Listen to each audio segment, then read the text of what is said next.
Kayo po ba mga bossing ko ay isa sa mga napakaraming problema ang pinagdadaanan sa buhay? Ay siya mga bossing, huwag nyo pong hayaan na isang buti lang ang inyo pong gagamitin na bawang. Kasi napakarami nga po, ibig sabihin talaga namang napakarami mga bossing. Kaya kailangan marami rin po mga bossing ko ang gagamitin nating bawang. Huwag nyo yung kaunti-unti lang mga bossing dahil marami nga kayo mga pagsubok. Or kaya gusto nyo, napakalaki po ng mga pangarap po ninyo, gusto po ninyo na kaagad po ito'y matupad. Bukod sa sipag at syaga, pananalig sa mahal na Panginoon, damihan po rin natin ng bawang mga bossing. Huwag lang yung paunti-unti para po ang blessing natin ay marami rin mga bossing. Kapag kaunti, kaunti rin din ang blessing. Charot! Ayan, kahit naman maliit mga bossing ko, yung ating pong gamitin bawang, pwede rin po yan. Pero kung marami kang bawang, huwag nyo nang tipirin ang inyong sarili. Gamitan natin ito ng marami-raming bawang mga bossing. Ngayon pa mga bossing, hindi lang ito ang aking pong bawang mga bossing. Meron din ako dito mga bossing, bukod pa po yan mga bossing. Marami akong bawang. Paborito ko ay bawang mga bossing, lalo na rin po pagdating sa usapin ng pampaswerte.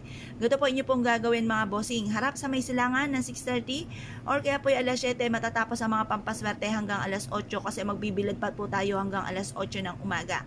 Ang mga swerteng niyang numero or mga swerteng oras ay magdudulot sa atin ng swerte at makapagpataboy ng mga kamalasan. Halimbawa mga bossing, kung kayo po ay isa sa mga dumadaan sa mga karamdaman, problema, away-away ng inyong pong pamilya, problema lagi ay pera, napakahirap kumita ng pera, gamitan po natin ito ng bawang upang sa ganon kayo po mga bossing ko ay hindi po lagi namumblema sa mga ganyang usapin. Ngayon po mga bossing, asya harap na tayo sa may silangan, pero kapag pupulmon alas 7 or alas 8 ng gabi. At pag naman sa umaga nyo siya gagawin, mga bossing ko, 6:30, alas 7 hanggang alas 8. Basta harap lagi sa may silangan lagi ang pampaswerte at hindi sa kanluran. Maging sa pagbibilang ng pera, mas mainam ay sa gawing silangan upang sa ganon dumami ng dumami ang pera. Ang kanluran ay lubugan ng sinag ng araw, ang sunod ng taglubog, tagbaba po yan, at yan po ang sunod po niyan ay kadiliman kasi magagabi na, lumubog ng sinag ng araw, sunod ay dilim, kaya hindi po maganda po dyan. Ang maganda, liwanag ng sinag ng araw sa umaga, pataas ang sinag ng araw, tagumpay sa buhay, at sunod ay liwanag. Ngayon pa mga bossing, kaya sa may silangan tayo lagi haharap at titignan mabuti kung saan ka nagbibilang. Mas mainam kung magbibilang ka ng pera ay sa gawing silangan ka magbibilang, at instead na paunti ng paunti ang bilang, parami ng parami mga bossing. Kahit paulit-ulitin nyo yung pera po ninyo, gawin nyo po ito parang bagong taon lamang na nakaharap ka sa may liwanag ng sinag ng araw.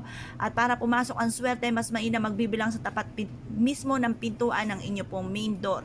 Ang dulot po nito ay swerte. Ngayon pa mga bossing, kung kayo po naniniwala at nais po itong gawin, subukan nyo na po ito. Huwag na po magpatumpik-tumpik pa. Proven po ito na napakaswerte. Ngayon po mga bossing, harap po kayo sa may silangan at pagkatapos mag-wish ka. Mag-wish ka halimbawa, sa aking negosyo dito na ako yayaman, or kaya po ay sa aking halimbawa may mga nirarakit kayo ngayon, nag-aahente kayo ng lupa or kung ano man pa inaahente ninyo, dyan na po kayo magiging matagumpay sa buhay. Mag-wish na po kayo ng lahat ng gusto po ninyo na walang gamit na sana, direct to the point. Pagtapos na po kayo mag-wish mga bossing ko, ibilad nyo lang ito hanggang alas 8 ng umaga, at pagkatapos pwede nyo siya ilagay sa ilalim ng inyo pong higaan, pwede rin kayo maglagay sa ilalim ng inyo pong unan. Ang dulot po nito ay swerte. Pwede ka rin maglagay ng ganito sa inyo pong bag upang sa ganoon sundan po kayo ng kaswertihan. Pwede rin naman po mga bossing ko sa bulsa po ninyo, mag-ano kayo ng isang buti lamang, pwede na po yon.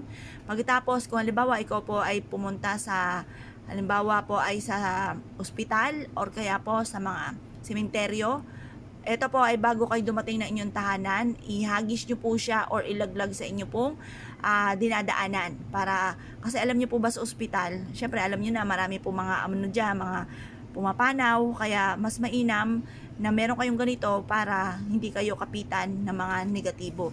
Ngayon pa mga bossing, kung kayo po naniniwala at na-issue po itong gawin, subukan nyo po ito, proven po ito na maswerte. I-mindset nyo na mga bossing ko matapos itong gawin na kayo magiging matagumpay na sa buhay. Yan po mga bossing, salamat po!